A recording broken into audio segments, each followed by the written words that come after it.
Welcome everybody to today's audio slide session, Art as Medicine. Today the intention is to draw together the scientific, the management, the public health, the historical, the clinical and the medical view, together with the view from culture, from aesthetics and from art. As we see in South Africa and the rest of the world, especially when there is not a cure or an effective treatment, human beings draw on other resources to heal themselves and even to inoculate themselves against fear and against pain. Nicolas Poussin, a French painter, painted this extraordinary vision, the plague of Ashod, between the years 1630 and 31, in the midst of a massive plague epidemic in Italy. If you look at this painting closely, you will be able to see what art critics have described as the recreation of a faraway tragic biblical scene, which was intended to provoke in the eye of the beholder feelings of horror and despair, yes, but also to protect the viewer against the very disease that the painting depicts. By arousing powerful emotions for a distant sorrow, viewers would experience, it was hoped by the artist, a cathartic purge, inoculating themselves against the anguish that surrounded them. Tsukioka Yoshitoki's 1892 artwork, which is held in the National Library of Medicine, depicts a warrior resisting smallpox demons. The plague of smallpox devastated the island of Japan over many centuries. An artwork here depicts the mythical samurai warrior resisting these two smallpox gods, Variola Major and Variola Minor. The warrior, known for his endurance and fortitude, is portrayed as strong and confident, clothed with viscerally red ornament garments and armed with swords and a quiver full of arrows.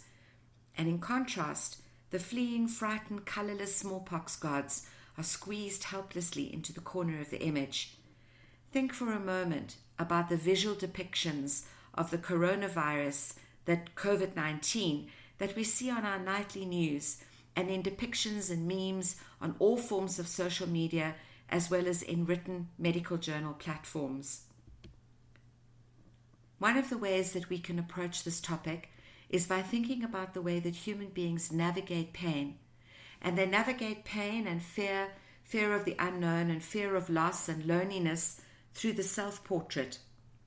Modern and contemporary artists have often created self-portraits to make sense of their own plague suffering. When the Spanish flu hit Europe, just after World War I, the Norwegian artist Edvard Munch became one of its victims. While his body was still grappling with the flu, he painted his trauma, pale, exhausted and lonely, with an open mouth. The gaping mouth echoes his most famous work, The Scream, and perhaps depicts Munch's difficulty breathing at the time. There is a strong sense of disorientation and disintegration, with the figure and furniture blending together in a delirium of perception. The artist's sheet looks like a corpse or a fitful sleeper, tossing and turning in the night. Unlike some of Munch's previous depictions of illness, in which he portrays the sick person's loved ones waiting with anxiety, here the artist is the victim, enduring the plague, isolated and alone. He survived the flu. Not so lucky was the Austrian artist Egon Schiele. His depiction, The Family, of 1918, is filled with anguish. He was at work in that year on a painting of his family with his pregnant wife. The small child shown in the painting represents the unborn child of the couple, the baby they were dreaming to have. Sadly, tragically, that autumn, both Edith and Egon died from the flu, and their child was never born. Schiele, like many artists at the time, attached great importance to self-portraits, expressing his internal anguish, often through eccentric body positions. Here we see facial expressions that are vulnerable, whilst resigned, and the translucent quality of the skin is raw. Very recently, a very famous British painter who paints with some mystery and obscurity surrounding him, known as Banksy, depicted a child playing with a toy nurse with Batman and Spider-Man discarded in a bin. You will see links to this in the site. It's an extraordinary painting because it echoes mid-century art of innocent children in Britain playing with toys that were meant to depict warrior heroes.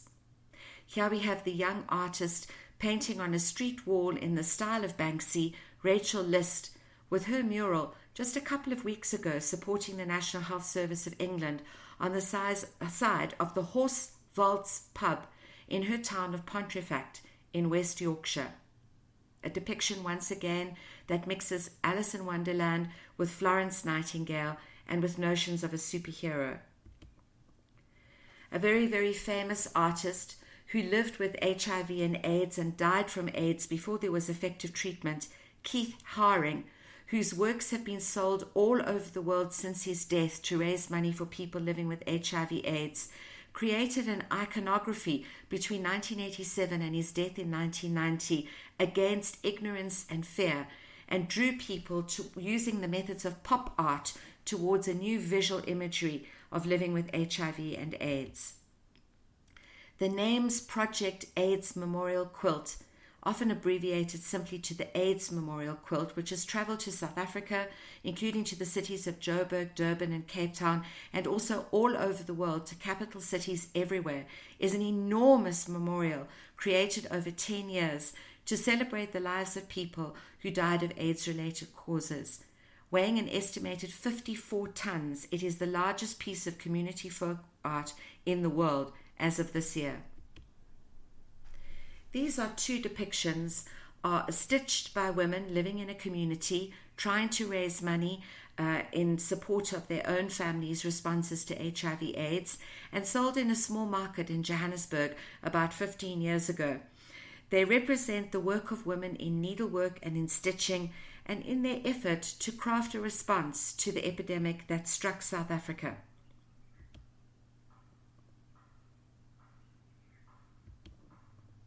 But what I want to draw your attention to most today, and which you have more visual materials and hyperlinks in your site, is to this extraordinary and massive piece of artwork known as the Kai's Kammerhoek triptych.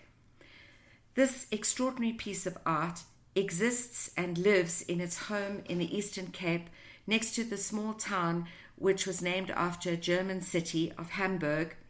It was the epicenter of an HIV/AIDS epidemic in the Eastern Cape about 20 years ago. A group of women who were noting the devastating impact that the epidemic was having on men and on women of middle age in their area, many of them grandmothers, using their arts of embroidery and stitching work and beadwork, got together with a medical doctor called Carol Hoffman, who had been a pediatric officer at Wits, and her retired medical officer husband, Justus Hofmeyr, who was also a Wits professor, to create a response to the HIV pandemic. Hofmeyr conceived of this idea of creating an altarpiece modeled on the famous Isenheim altarpiece by Matthias Grunewald in Germany, which itself was created in response to a horrifying epidemic in the 16th century known as St. Anthony's fire.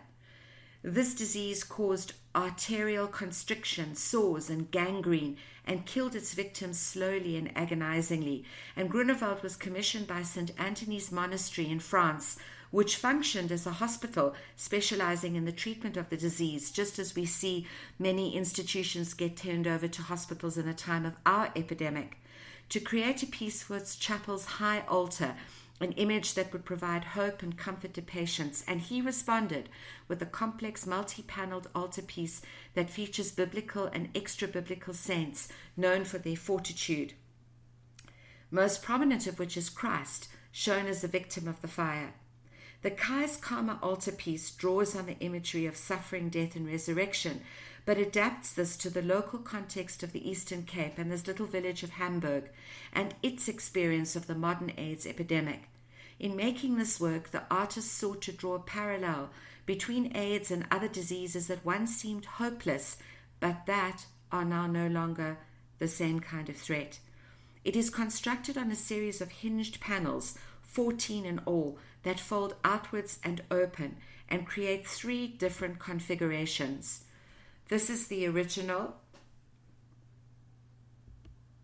and this is the opened portion, the central panel of the Kais Kammerhoek altarpiece.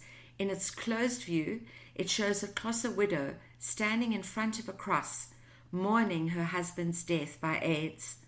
On either side of her are others who've been similarly affected, children who lost one or both parents to AIDS, and a grandmother seated at right who steps into this void to help raise them.